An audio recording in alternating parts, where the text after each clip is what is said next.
Polio ಆಗೇನೋ ಬಹಳಷ್ಟು ಜನ ಬಡವರಿಗೆ ಕೈ ಮುರ್ಕೊಂಡಿರ್ತಾರ, ಕಾಲು ಹೋಗಿರ್ತಾವ. ಅಂಥವ್ರಿಗೆ ಎಷ್ಟು ಜನ ಇದ್ದರೂ ಸಹಿತ ಅಲ್ಲೊಂದು ಕೌಂಟರ್ ಮಾಡಿದೆ ಕೆಳಗೆ ಬಾವಿ ಹತ್ರ. ನೀವು ನಿಮ್ಮ ಸಂಬಂಧಿಕರಿರಲಿ ಯಾರೇ ಇರಲಿ ಅವರ ಹೆಸರುಗಳನ್ನು ನೋಂದಾಯಿಸಿದರೆ ಅವರಿಗೆಲ್ಲ ಉಚಿತವಾಗಿ ಕೃತಕ ಕೈಕಾಲು ಜೋಡಣೆಯನ್ನು ಮಾಡುವ ವ್ಯವಸ್ಥೆಯನ್ನು ನಾವೆಲ್ಲ ಪ್ಲ್ಯಾನ್ ಮಾಡಿಕೊಂಡಿದ್ದೇವೆ. ಅದು ಹೆಸರು ನೋಂದಾಯಿಸಿ ಅದು ಒಟ್ಟ ರೂಢಿ ಬಿದ್ದೈತಿ. ಫ್ರೀ ಕೊಟ್ಟಾರಂದ್ರೆ ಚಪ್ಪಾಳೆ ಹೊಡಿತಾರೆ ಅವ್ರು, ಒಟ್ಟ ರೂಢಿ ಹಾಕಿಬಿಟ್ಟಾರೆ ಎಲ್ಲರೂ ಅವ್ರಿಗೆ.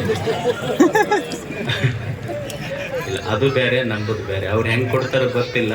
ನಾವಂತೂ ಹೃದಯದಿಂದ ನಮ್ಮ ಗೌಶಿದ್ದಪ್ಪನ ಮಕ್ಕಳಿಗೆ ಮುಟ್ಟಬೇಕಂತ ಮಾಡೋದಂತ. ಉಳಿದವರು ಫ್ರೀ ಬಗ್ಗೆ ನಾ ಮಾತಾಡಲ್ಲ.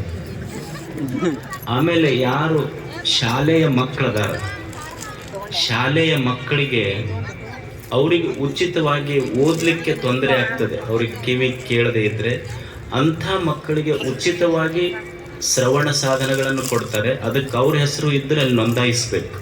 ಅವ್ರಿಗೆ ಆಮೇಲೆ ಸ್ಕ್ರೀನಿಂಗ್ ಮಾಡಿ ಎಲ್ಲ ಕೊಡ್ತಾರೆ.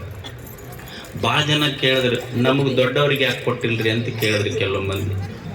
ಇವು ಮುದುಕರು ಮುದುಕಿಯರಿಗೆ ಹೋಗಿ ಮತ್ತೆ ಅವು ಮೊದಲ ಕಿವಿ ಕೇಳೋದಿಲ್ಲ, ಮತ್ತೆ ಹೋಗಿ ನಾವೊಂದು ಇದು ಕೊಡಬೇಕು.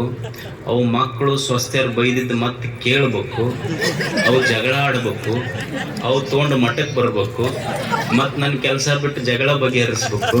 ಅದಕ್ಕೆ ಅವ್ರಿಗೆ ಬೇಡ ಸುಮ್ಮ ಆರಾಮಿರಿ ಅಂತ ಹೇಳಿದ್ ನಾನು ಅವ್ರಿಗೆ. ಅದಕ್ಕೆ ವಿಶೇಷವಾಗಿ ಮಕ್ಕಳ ಸಲುವಾಗಿ ಮಾಡಿದೆ. ಅಂಥ ಮಕ್ಕಳು ಯಾರಾದರೂ ಇದ್ದರೆ ಅವರ ಮಕ್ಕಳ ಕಲಿಕೆಗೆ ತೊಂದರೆ ಆಗುವಂಥ ಉದ್ದೇಶದಿಂದ ಆ ಮಕ್ಕಳಿಗೂ ಸಹಿತ ಉಚಿತವಾಗಿ ಶ್ರವಣ ಸಾಧನಗಳನ್ನು ಕೊಡಲಾಗ್ತದೆ. ಅವರ ಹೆಸರನ್ನು ಅಲ್ಲಿ ನೋಂದಾಯಿಸಿರೋದಂತೆ. ಧನ್ಯವಾದಗಳು.